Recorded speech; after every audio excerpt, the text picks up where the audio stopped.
Culture now is gratitude for each other. It's celebrating little victories. It's candor. It's shared goals. It's being empowered, and I mean every member of the team, being empowered to be able to make decisions without asking for permission. And then we call it flexible time off, but it's unlimited time off to go recharge and just advocate for yourself when you need time to be with family, be with friends, be with yourself, and just recharge.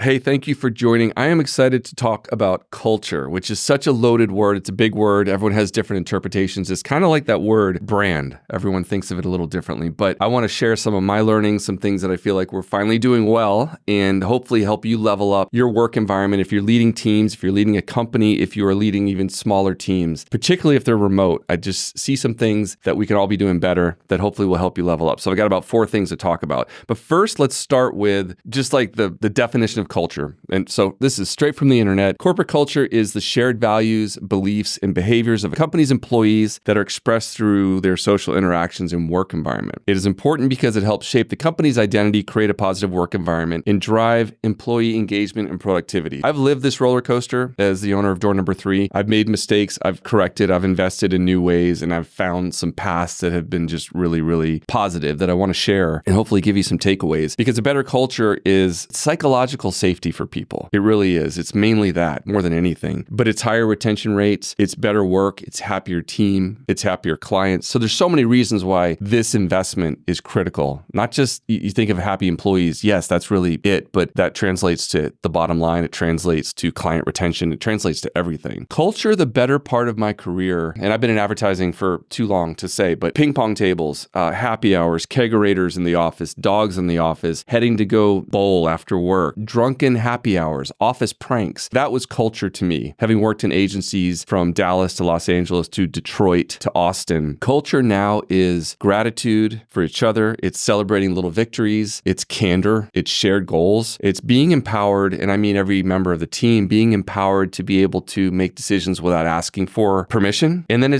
we call it flexible time off, but it's unlimited time off to go recharge and just advocate for yourself when you need time to be with family, be with friends, be with yourself, and just recharge. So this is a big shift I made as a creative director at some point, and then a leader of the company at door number 3. It used to be, and we had this printed, it was on the wall for years. It said it's all about the work. That was number 1 thing. It was like how we behave and what we think. It was titled something like that. But number 1 was it's all about the work. And I look at that now and I just think that was wrong. I mean, that was absolutely wrong. And now it's all about the people. If it's all about the people, then the work's going to benefit. But saying it's all about the work really was an invitation for crappy behavior under the guise of, hey, it's okay, I'm just doing what's best for the work. And I saw that time and time again throughout the years and just happily self-corrected at some point. How can we push culture to a new level, particularly in a remote environment? And I say remote because the genie's out of the bottle. There's no going back. We are remote proudly. We have really talented team members across the country. So whatever it looks like for you, you may be remote or hybrid, but reality is there's a lot more out of the office now than ever before. So the first thing I'm going to say is improve onboarding. And I can say this because for years we did it so poorly. We really did. It was like, hey, welcome, it's your first day. This is how you get on the server. Here's your email set up. Fill out this form. You'll get direct deposit. There's a great lunch spot down the street. And that was kind of the extent of it. But about 18 months ago, we really committed to upping our game when it comes to onboarding, and new hires have responded. We recently brought on a new senior art director, and we just doubled down. Every time we bring someone on, we're kind of doubling down on how we can make it better. But he wrote an email to our program manager, and it just like sounds cheesy, but it made my heart sing. Like it literally made my heart sing. I was over the moon when I read it. He said, hey, Kate, thanks so much for the detailed info on the onboarding process. This is honestly the most in-depth breakdown I've ever seen, and I appreciate it. So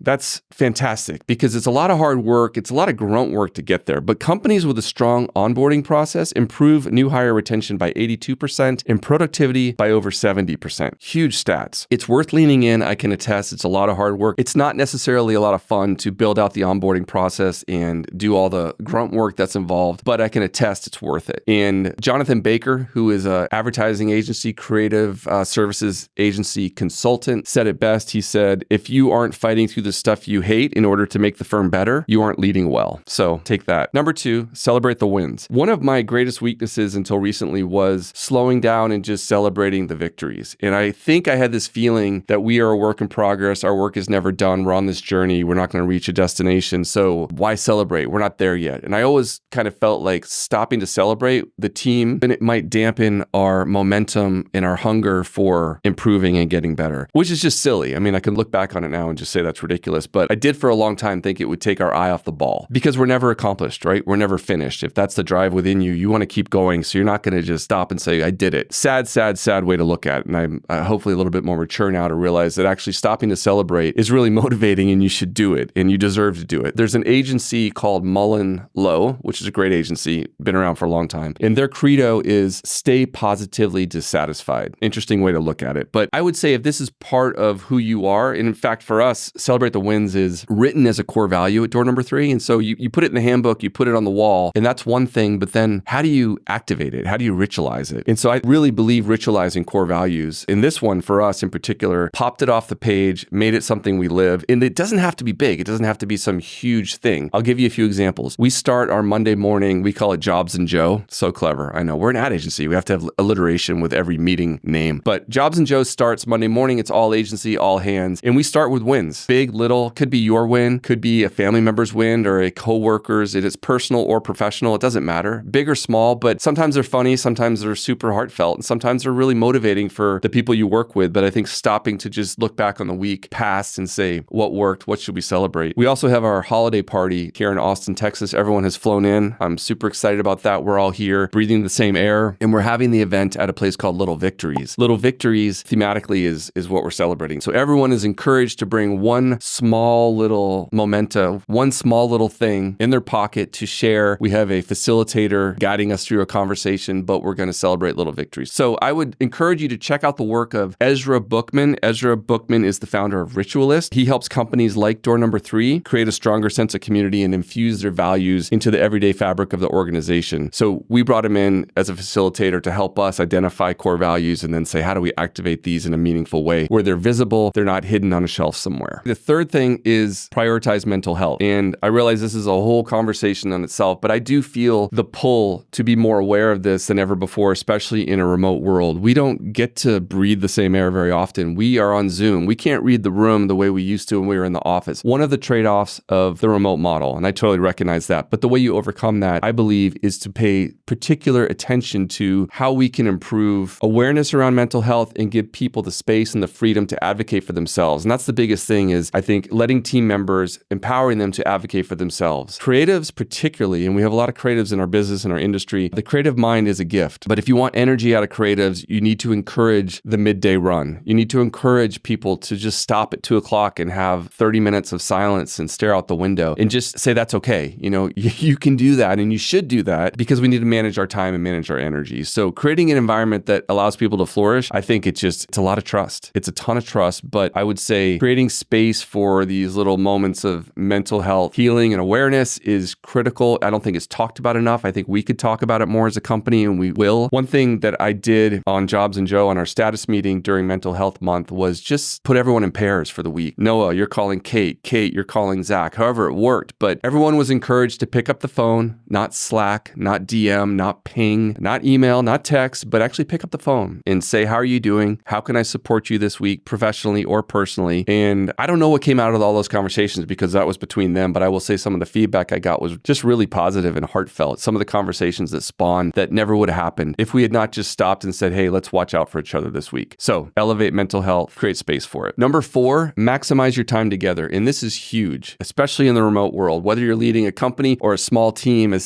small as 3, 4, 5 people, it doesn't matter. Maximizing your time together. And it used to look like get together, cocktail hour, have some beers, talk about what's going on. It was fun. It was nice. It was great to always have that time together. Really, really good. But I think in this new world, we have to come at it with just way more intentionality. And that's something that we've worked on. So when we have offsites, we have a lot of intention around our agendas. It's less time together overall in person, but it's way better time. And I feel like as a result, we are way closer as a team, even though we don't see each other in person as much. we have each other's backs in a way that I've never seen before. We have presentations led by various team members, different spaces. We move around Austin throughout the day to just inspire and not be in the same place, in the same boardroom, sitting at the agency conference table all day. Plenty of breaks to re-energize. We have breakout sessions. We have facilitators come in. And then like this Friday of this week, we're doing Impact Day. So we're volunteering all together. There's a great book called The Art of Gathering. I would recommend it highly if you want to facilitate get-togethers that are really purposeful and leave people just wanting more. Excellent book. So I would check that out. Those are the 4 things as we wrap up and think about how to level up culture, which is such a big, crazy word. I think it's about these incremental improvements that can have really, really, really big impact. But it's about constant improvement. It's about saying, we're not there yet. We're making improvements, but we can do better. And I think it's just don't set it and forget it.